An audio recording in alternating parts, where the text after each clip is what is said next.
PowerPlayChess, brought to you in association with Kagi. Here's my recap of Game 10 of the World Chess Championship match between Liren, playing white today, against Gukesh Dommaraju. Scores level going into this 10th game.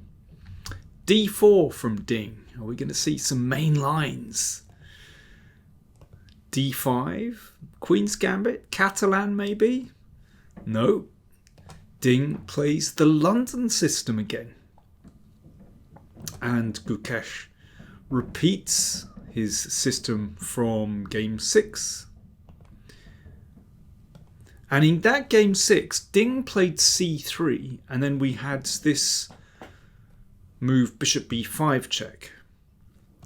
But in this 10th game, Ding played bishop e2. Well, that's a very modest move. And very often you want to station the bishop on d3. So, yeah, he's obviously got something else in mind, playing more positionally, not going for the kind of straightforward kingside attack. Bishop d6 looks very normal to challenge that strong bishop on f4. Ding exchanges on c5. Right.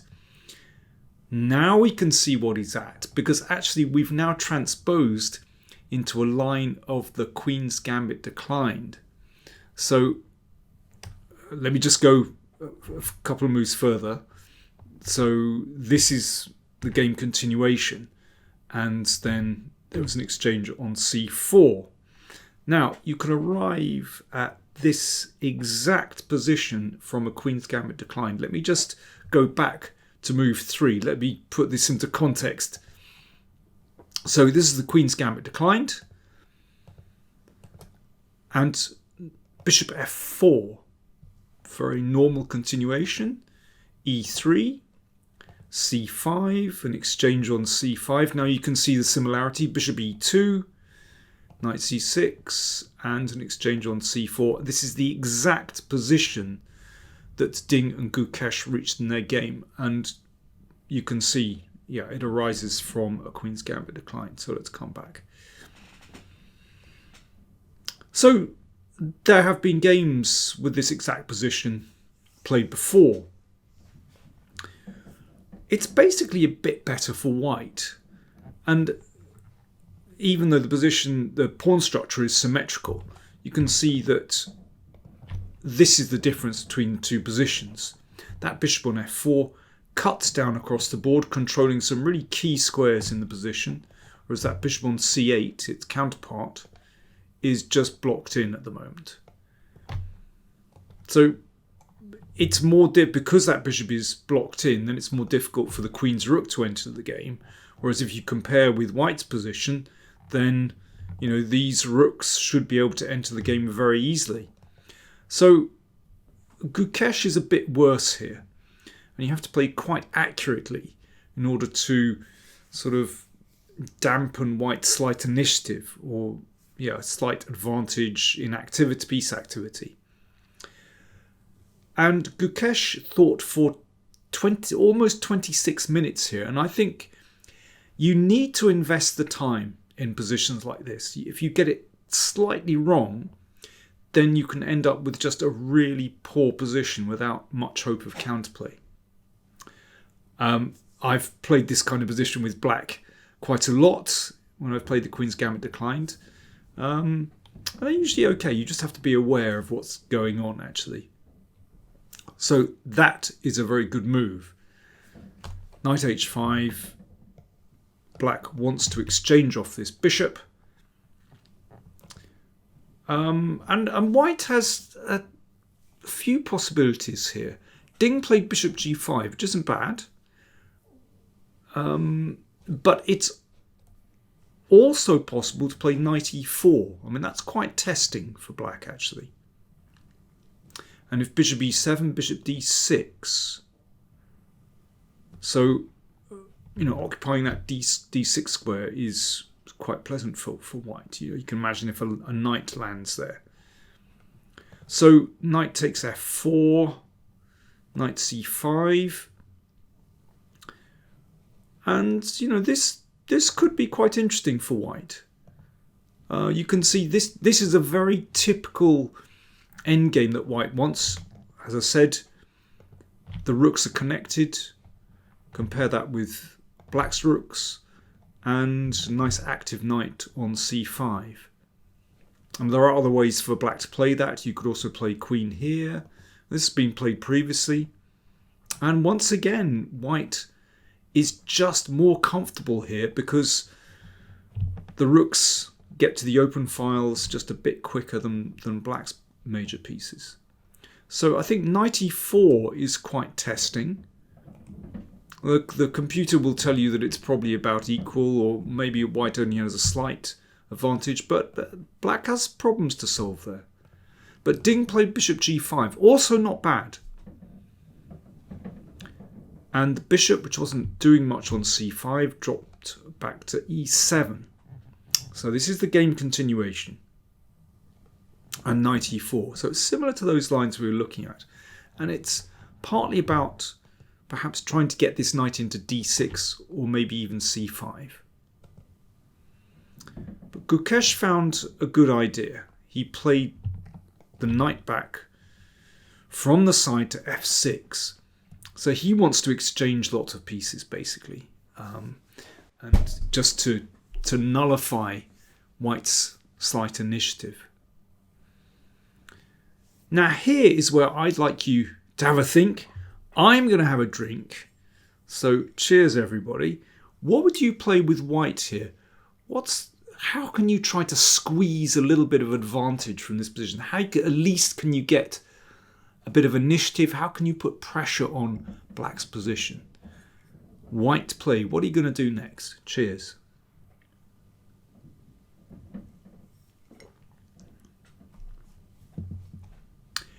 Well, Ding, after a 7-minute think, exchanged on f6 and then exchanged on d8. And once that happened, well, I was pretty sure I knew what was going to happen next. I think it would have been much more interesting to exchange on f6 with the bishop and then play queen c2. So it's exactly the same idea I've been discussing. It's all about bringing the rooks to the D and C files, those open files, as quickly as possible. And that puts a bit of pressure on black. So this has actually been played in a previous game, Melkumian against Sharic, which went like this. And you can see, yeah, black exchanges off one rook, but white has pressure here. This is quite a dynamic position. White eventually won this, actually. It was quite an unclear game, but yeah, this is a problem for black. These pieces have yet to enter the game. And after bishop f6, black could exchange queens, recapture with the pawn. So black has the two bishops, but, well, this is also a little bit tricky. These rooks are split. This bishop isn't developed. And you can see, white's pieces are very active here. So it's a bit uncomfortable for black. But Ding obviously there was something he didn't like about that, and he exchanged on f6 instead. So this is the game continuation. So Ding played this because he obviously thought, well, at least I've managed to damage black's kingside pawns. This is an isolated pawn. But the problem is after rook d1, here's the crucial point, that black is now able to connect the rooks. Rook c1 from Ding and bishop e8. This maneuver might look very modest, a bit torturous. But actually, it's a really good maneuver, this bishop d7, bishop c8 to d7 to e8, because the rooks are now connected. That bishop later on, after the knight moves, is going to enter the game via c6. And after this, black is absolutely fine. It's a really standard maneuver in the Queen's Gambit Declined. And there isn't much to play for here. The fact that black's kingside pawns are a little damaged, really, well, it's only a symbolic advantage for white because you simply can't attack these pawns. I mean, I thought Ding might try something like g4 to sort of fix those pawns, but making anything of this position is really, really difficult. And Ding obviously decided just to play it safe at this point, exchange rooks, and then he brought his king into the middle. Well, that's a very sound play, of course. A3 and F5, so that makes room for the king. King F6, and the bishop came back to E2. Yeah, the bishop wasn't really doing very much on C4, but I thought that Ding might try, I mean, coming back here, I thought he might try playing the bishop to B5. I mean, even in this position, to sort of tempt A6, and then maybe those pawns are a little bit weaker because of these squares, a bit weaker. But really, as I said, white's advantage here is more symbolic than anything else. I mean, black's pieces are actually fine now. And the game went on like this. Knight E7. Now that does allow this rook to come into C7, but after this, actually, that rook is going nowhere. And that's the crucial thing. The bishop has reached this wonderful square on C6 where it's supported by a pawn, and there's not a lot going on there. So G3 played, rook C8 offering an exchange, Ding exchanged. Knight came to this excellent square. And once the knights are exchanged, then that really is very dry. Bishop endgames are notoriously drawish, and particularly here, when there's really not a lot going on at all. There are no particular pawn breaks. Both sides are very solid, and so this is how the game ended. The players just repeated moves, and that was that. They agreed to draw in this position. That was a very quiet game. That really is the quietest game we've had so far in the match. So why did both players go for this? So what are the players at? Well, for Gukesh, he's playing with black. It's very hard to play for a win with black when your opponent plays such a solid opening like this. So Gukesh is going to be happy with a draw with black. Okay, what about Ding? Why is he playing so solidly? Well, I think as the match is getting closer to game 14, the final game, he's becoming more risk averse. If it's still even at game 14, then they'll go into rapid play tiebreak games.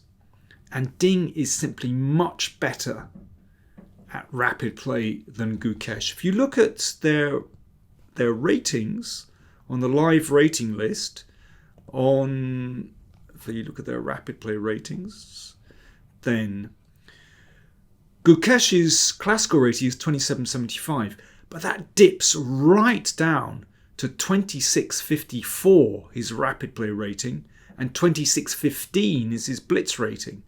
You compare that with Ding, his rapid play rating is 2776, and its blitz rating is 2785. So Ding is much better at blitz and rapid than Gukesh. So it's in his interest to play very solidly, and he doesn't mind these draws too much. So the onus is on Gukesh in these last 4 games to try to create something, to try and win one of these classical games. Can he do it?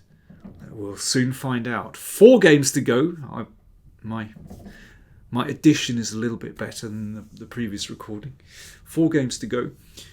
Next game, Sunday, same time. See you then.